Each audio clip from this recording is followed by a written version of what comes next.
আসসালামু আলাইকুম ওরহমতুল্লাহি ওয়াবারাকাতুহ। সুধী দর্শক মণ্ডলী, আরবি পবিত্র রজব ও শাবান মাসের তাৎপর্য তুলে ধরছি। রজব অর্থ সম্ভ্রান্ত, প্রাচুর্যময়, মহান। রজব মাসের পূর্ণ নাম হল আর রজবুল মুরজ্জাব। মুরজ্জাব অর্থ সম্মানিত। রজবে মুরজ্জাব অর্থ হল প্রাচুর্যময়, সম্মানিত মাস।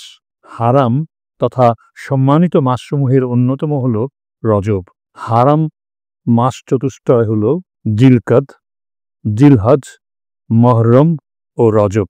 রাসূলুল্লাহ সাল্লাল্লাহু আলাইহি ওয়াসাল্লাম বলেন, আল্লাহ তাআলা আসমান জমিন সৃষ্টি করার দিন থেকেই বৎসর হয় 12 মাসে। এর মধ্যে 4টি মাস সম্মানিত, 3টি একাধারে জিলকাদ, জিলহজ ও মহরম, এবং রজব মুদার যা জুমাদাল উখরা বা শাবানের মধ্যবর্তী। মুসলিম শরীফ। মুদার অর্থ উভয়বিধ বা বহুবিধ কল্যাণের সম্মিলন। রজব ও শাবান মাসদ্বয়কে একত্রে রজবান বা রজবাইন অর্থাৎ রজবদয় বলা হয়। হযরত আয়েশা সিদ্দিকা রাদিয়াল্লাহু আনহু বলেন, যখন রজব মাস আসত তা আমরা নবীজির আমলের আধিক্য দেখে বুঝতে পারতাম।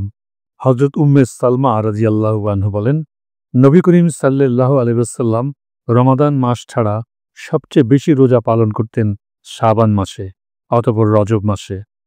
নবীজি সাল্লাল্লাহু আলাইহি ওয়াসাল্লাম রজব মাসে 10টি রোজা রাখতেন, শাবান মাসে 20টি রোজা রাখতেন, রমজান মাসে 30টি রোজা রাখতেন। সুনানে দারিমি। রাসূলুল্লাহ সাল্লাল্লাহু আলাইহি ওয়াসাল্লাম বলেছেন, রজব হলো আল্লাহর মাস, শাবান হলো আমার নবীজির মাস, রমাদান হলো আমার উম্মতের মাস। সুনানে বাইহাকি।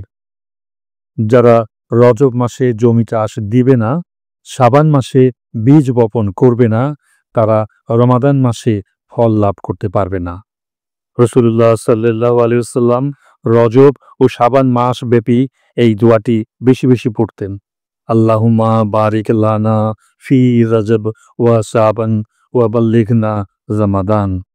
অর্থ, হে আল্লাহ, রজব মাস ও শাবান মাস আমাদের জন্য বরকতময় করুন, রমাদান আমাদের নসিব করুন। মুসনাদে আহমদ 2346 ও তাবরানী। শাবান অর্থ দূরে ও কাছে, মিলন ও বিচ্ছেদ এবং সংশোধন ও সুশৃঙ্খল ও ফ্যাসাদ বা বিশৃঙ্খলা। শাবান মানে দুটি শাখা বা সাদৃশ্যপূর্ণ ও বৈসাদৃশ্যপূর্ণ। এই মাসের পূর্ণ নাম শাবানুল মুআজ্জম বা আশ-শাবানুল মুআজ্জম, মহিমাময় সবুজ। এতে বিপরীতধর্মী দুটি বৈশিষ্ট্য বিদ্যমান রয়েছে। এ যেন একই অঙ্গে দুটি রূপ, দুটি শাখা ভিন্ন হলেও একই কাণ্ডমূলে মিলিত।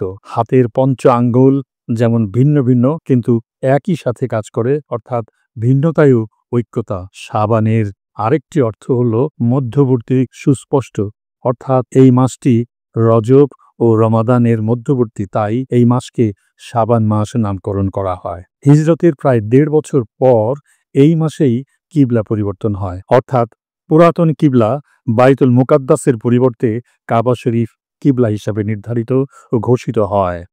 যেমন, বারবার আপনার আকাশের দিকে মুখমণ্ডল আবর্তন আমি অবশ্যই লক্ষ্য করি, সুতরাং এমন কিবলার দিকে আপনাকে প্রত্যাবর্তন করে দেব যাতে আপনি সন্তুষ্ট হন।